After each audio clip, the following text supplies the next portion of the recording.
মধ্যপ্রাচ্যে উত্তেজনা বৃদ্ধি পাচ্ছে।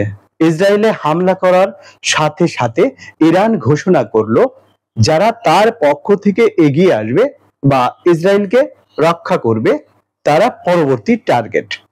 আজকের ভিডিওতেই বিশ্লেষণ করব কি ঘটছে, কাদের বিপদ, আন্তর্জাতিক প্রতিক্রিয়া এবং কি শেখা যায় এই সংকট থেকে। প্রথমে আসুন আমরা জানি কি ঘটছে। 13 এবং 14 জুন 2025-এ ইসরায়েল অপারেশন রাইজিং লায়ন নামে বড় হস্তক্ষেপ চালায় ইরানের বন যুদ্ধ কেন্দ্র, বিশেষ করে নাতানজ এলাকায়। প্রায় 100+ লক্ষ্য বস্তুতে বিমান হামলা চালানো হয় এবং এই হামলায় কমপক্ষে 78 জন নিহত, 320 জনের অধিক আহত হয়েছে। এর পরপরই প্রায় 100 ড্রোন এবং ব্যালিস্টিক ক্ষেপণাস্ত্র ছড়ে তারা ইরান, কাদের লক্ষ্য করে? ইসরায়েলকে। এখন ইরানের হুমকি কি? জাতীয় নিরাপত্তা কাউন্সিল ও রেভলিউশনারি গার্ডসের শীর্ষ কর্মকর্তারা স্পষ্ট করে বলেছেন যে দেশ ইসরায়েলের দিকে সশস্ত্র সাপোর্ট দিবে তাকে সরাসরি পরবর্তী টার্গেটে পরিণত হবে, অর্থাৎ তাদেরকে আমরা আক্রমণ করব। রেড গার্ডস কমান্ডার খাওয়ানি উল্লেখ করেছেন ইসরায়েলের গোপন পারমাণবিক ইনফ্রা তাদের ক্ষেপণাস্ত্রের আওতায় রয়েছে, অর্থাৎ তাদের ক্ষেপণাস্ত্রের আওতায় রয়েছে। বুঝতে পারছেন?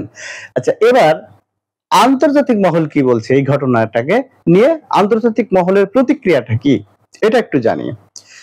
ইউএস স্ট্রাইক সাপোর্ট করছে না, তবে আকাশ প্রতিরক্ষা ব্যবস্থা মোতায়েন করছে। ওমানে শান্তি আহ্বান। হ্যাঁ, তুরস্ক ও জর্ডান উদ্বেগ প্রকাশ করেছে। এই ঘটনায় তুরস্ক এবং জর্ডান উদ্বেগ প্রকাশ করেছে। ইউএন এবং ইইউ তীব্র আহ্বান করেছে এসকালেশন রোধ করুন। এখন কি হতে পারে পরবর্তী ধাপ এটা একটু জানি আমরা।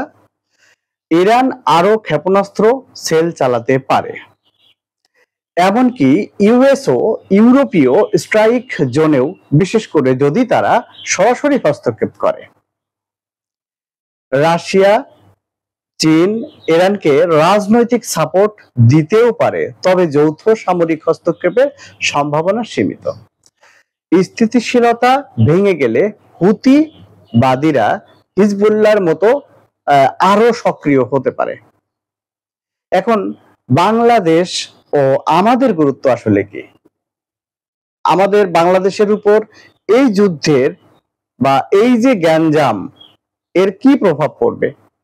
বাংলাদেশের তেলের মূল্য বৃদ্ধি পেতে পারে, অর্থাৎ ব্র্যান্ড ক্রুড আগেই কিন্তু 12.5% বেড়েছে। সামুদ্রিক বাণিজ্য বন্ধ হলে আমদানি রপ্তানিতে প্রভাব পড়বে। এখন জরুরি আছে আন্তর্জাতিক নীতি নির্ধারকরা দয়া করে শান্তির পথে মিলে কাজ করুন।